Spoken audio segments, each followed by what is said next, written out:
MDH ಜನ ಮಸಾಲಾ. ಈಗ ಕಡಲೆ ಇರಲಿ, ಹಲಸಂದೆ ಬೀಜ, ಕಪ್ಪು ಕಡಲೆ ಅಥವಾ ಬಿಳಿ ಕಡಲೆ, ಎಲ್ಲವೂ ಸ್ವಾದಿಷ್ಟವಾಗುತ್ತೆ. MDH. ಬರೀ ಇದಕ್ಕೆ ಸಂಬಂಧಪಟ್ಟಂಗೆ ಪೊಲೀಸ್ ಕಮಿಷನರ್ ದಯಾನಂದ್ ಮಾತಾಡಿದ್ದಾರೆ. ಏನು ಹೇಳ್ತಾರೆ ನೋಡೋಣ.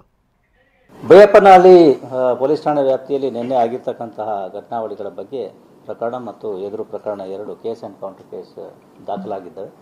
2 ಪ್ರಕರಣಗಳ ತನಿಖೆಯನ್ನು ಬೈಯಪ್ಪನಹಳ್ಳಿ ಪೊಲೀಸ್ ಠಾಣೆಯವರು ಈಗ ಮಾಡ್ತಾ ಇದ್ದಾರೆ. ಮೊದಲನೇ ಕೇಸ್ನಲ್ಲಿ ಏರ್ಫೋರ್ಸ್ ಅಧಿಕಾರಿಗಳೊಬ್ಬರು ಕೊಟ್ಟಿರ್ತಕ್ಕಂತಹ ದೂರು, ಅದರಲ್ಲಿ ಈ ಒಬ್ಬ ಬೈಕ್ ಸವಾರನೊಬ್ಬನ ಮೇಲೆ ಕೊಟ್ಟಿರ್ತಕ್ಕಂಥದ್ದು. ಅವರು ಏರ್ಪೋರ್ಟ್ಗೆ ಅವರ ಪತಿಯನ್ನು ಬಿಡಲಿಕ್ಕೆ ಹೋದಂತಹ ಸಂದರ್ಭದಲ್ಲಿ ಬೈಕ್ ಸವಾರ ಈ ರೀತಿ ಅವ್ರಿಗೂ ಇವ್ರಿಗೂ ವಾಗ್ವಾದ ಆಗಿರ್ತಕ್ಕಂಥದ್ದು ಮತ್ತು ಅದರಲ್ಲಿ ಆ ಬೈಕ್ ಸವಾರ ತಮ್ಮ ಪತಿಗೆ ಮತ್ತು ತಮ್ಮ ವಾಹನಕ್ಕೆ ಧಕ್ಕೆ ಮಾಡಿದ್ರ ಬಗ್ಗೆ ಅವರು ದೂರನ್ನು ಕೊಟ್ಟಿದ್ದಾರೆ. ಅದನ್ನು ದಾಖಲಿಸಿಕೊಳ್ಳಲಾಗಿದೆ. ಎರಡನೇ ದೂರನ್ನು ಬೈಕ್ ಸವಾರ ಏನಿದ್ದಾನೆ ಆತ ಏರ್ಫೋರ್ಸ್ ಅಧಿಕಾರಿ ಆತನ ಮೇಲೆ, ಅಂದರೆ ಮೊದಲೇ ದೂರುದಾರರು ಏನಿದ್ರು ಅವರ ಪತಿಯ ಮೇಲೆ ಕೊಟ್ಟಿರ್ತಕ್ಕಂತಹ ದೂರು. ಅದರಲ್ಲಿ ಆತ ಈ ಹೋಗ್ತಾ ಇರತಕ್ಕಂತಹ ಸಂದರ್ಭದಲ್ಲಿ ಸಣ್ಣ ಬೈಕ್ ಟಚ್ ಆಗಿರತಕ್ಕಂಥ ಒಂದು ಇದರಲ್ಲಿ ವಿಷಯ ವಿಕೋಪಕ್ಕೆ ಹೋಗಿ ಈ ರೀತಿ ತನಗೆ ಆ ಏರ್ಫೋರ್ಸ್ ಅಧಿಕಾರಿ ಹೊಡೆದಿರೋದ್ರ ಬಗ್ಗೆ ಮತ್ತು ಸ್ಟ್ರ್ಯಾಂಗ್ಯುಲೇಟ್ ಮಾಡಲಿಕ್ಕೆ ಪ್ರಯತ್ನ ಮಾಡಿರೋದ್ರ ಬಗ್ಗೆ ಮತ್ತು ಆತನಲ್ಲಿರ್ತಕ್ಕಂಥ ಮೊಬೈಲ್ ಫೋನ್ ಮತ್ತು ಕೀಯನ್ನು ಕಿತ್ತುಕೊಂಡು ಬಿಸಾಕಿರೋದ್ರ ಬಗ್ಗೆ ಆತ ದೂರನ್ನು ದಾಖಲಿಸಿದ್ದಾರೆ. ಇದ್ರ ಬಗ್ಗೆ 2 ದೂರು ಮತ್ತು ಪ್ರತಿ ದೂರು 2 ಕೂಡ ದಾಖಲಾಗಿದೆ. ತನಿಖೆಯನ್ನು ನಾವು ಕೈಗೊಳ್ತೇವೆ. ಇದುವರೆಗೆ ಈಗ ಇನ್ನೂ ಅರೆಸ್ಟ್ ಮಾಡಬೇಕು, ಅದು ಆ ಪ್ರಕ್ರಿಯೆಗಳನ್ನು ಮಾಡ್ತಾರೆ.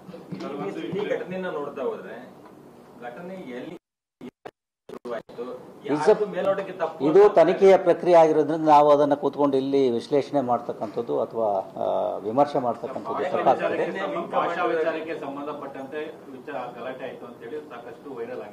ಈ ವಿಷಯದ ಬಗ್ಗೆ ಈ ಸಾಮಾಜಿಕ ಜಾಲತಾಣಗಳಲ್ಲಿ ಕೆಲವು ವಿಡಿಯೋಗಳು ಬಂದಿರತಕ್ಕಂಥದ್ದು ಪೊಲೀಸರ ಗಮನಕ್ಕೆ ಬಂದಿದೆ. ಇನ್ಫ್ಯಾಕ್ಟ್ ಆ ಸಾಮಾಜಿಕ ಜಾಲತಾಣಗಳಲ್ಲಿ ಬಂದಿರತಕ್ಕಂಥ ವಿಡಿಯೋದ ಆಧಾರದ ಮೇರೆಗೆ ಪೊಲೀಸರು ಆ DRDOಗೆ ಸಂಪರ್ಕಿಸಿ ಅಲ್ಲಿ ಯಾರು ಏನು ಅನ್ನೋದ್ರ ಬಗ್ಗೆ ಮಾಹಿತಿಯನ್ನು ಕಲೆ ಹಾಕಿ ನಂತರ ದೂರವನ್ನು ದಾಖಲಿಸಿದ್ದಾರೆ. ನಂತರ ಪ್ರತಿ ದೂರು ಕೂಡ ದಾಖಲಾಗಿದೆ. ಕೆಲವು ಅಂಶಗಳು ಅದರಲ್ಲಿ ಇರ್ತಕ್ಕಂಥದ್ದು ವಾಸ್ತವಾಂಶ ಇರಲಿಕ್ಕಿಲ್ಲ, ಬಟ್ ಅದು ತನಿಖೆಯ ಭಾಗ ಆಗಿರೋದ್ರಿಂದ ನಾವು ಹೆಚ್ಚು ಅದರಲ್ಲಿ ಹೇಳಲಿಕ್ಕೆ ಆಗೋದಿಲ್ಲ. ಈಗಾಗಲೇ ಹೇಳಿದೆ, ಅವರು ಕೊಟ್ಟಿರ್ತಕ್ಕಂಥ ಕೆಲವು ಅಂಶಗಳು ಸಾಮಾಜಿಕ ಜಾಲತಾಣಗಳಲ್ಲಿ ಅವರು ಉಲ್ಲೇಖ ಮಾಡಿರ್ತಕ್ಕಂಥ ಕೆಲವು ಅಂಶಗಳು ವಾಸ್ತವಾಂಶದಿಂದ ಕೂಡಿರೋ ಸಾಧ್ಯತೆ ಇಲ್ಲ ಅನ್ನೋದು ಕಂಡು ಬಂದಿದೆ. ಬಟ್ ಅದು ತನಿಖೆಯ ಭಾಗ ಆಗಿರೋದ್ರಿಂದ ನಾವು ಹೆಚ್ಚು ಅದ್ರ ಬಗ್ಗೆ ಮಾತನಾಡಲಿಕ್ಕೆ ಆಗೋದಿಲ್ಲ. ಬೈಯಪ್ಪನಹಳ್ಳಿ ಇದಕ್ಕೆ ಸಂಬಂಧಪಟ್ಟಂಗೆ ಸಿಎಂ ಕೂಡ ಪ್ರತಿಕ್ರಿಯೆ ಕೊಟ್ಟಿದ್ದಾರೆ.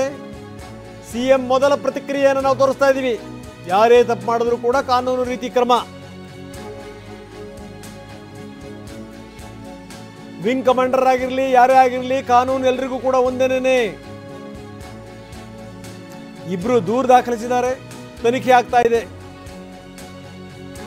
ಮಂಡ್ಯದ ಆದಿಹಳ್ಳಿ ಹೆಲಿಪ್ಯಾಡ್ನಲ್ಲಿ ಸಿದ್ದರಾಮಯ್ಯನವರು ಸ್ಟೇಟ್ಮೆಂಟ್ ಕೊಟ್ಟಿದ್ದಾರೆ.